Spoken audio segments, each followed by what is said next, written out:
সকাল সকাল এইখানে ডাকার কারণ কি? হঠাৎ আজকে বললো তোকে সারপ্রাইজ দেবো আর আমিও দৌড়ে চলে এলাম।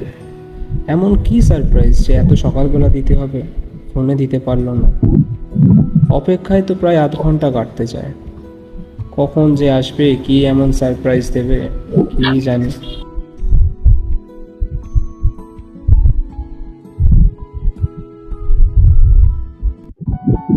আজকেও এত লেট? তুই জানিস আমি কতক্ষণ ধরে এখানে বসে আছি? প্রায় আধ ঘন্টা হতে যায়। আচ্ছা বল, কি জন্য ডেকেছিস সেটা এখন বল আগে। দাঁড়া, একটু দম নিতে দে। তোকে বলবো বলেই তো রেখেছি। কি এমন জরুরি কথা যে তোকে আমাকে এখানেই বলতে হবে, ফোনে বলা যাবে না? ফোনে বললে তো আমি তোর মুখের এক্সপ্রেশনটাই বুঝতে পারতাম না।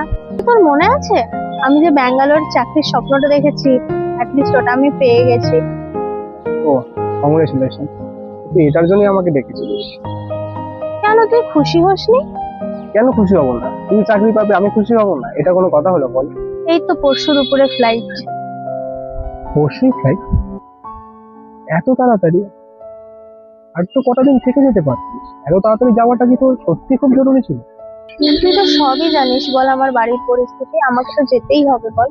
কিছু কিছু মানুষের দূরে থাকাটা সত্যি হয়তো খুব ভালো, কারণ খুব বেশি কাছে এলে সম্পর্কের সুতোটা সত্যি অনেকটা ছিঁড়ে যাওয়ার ভয় থাকে।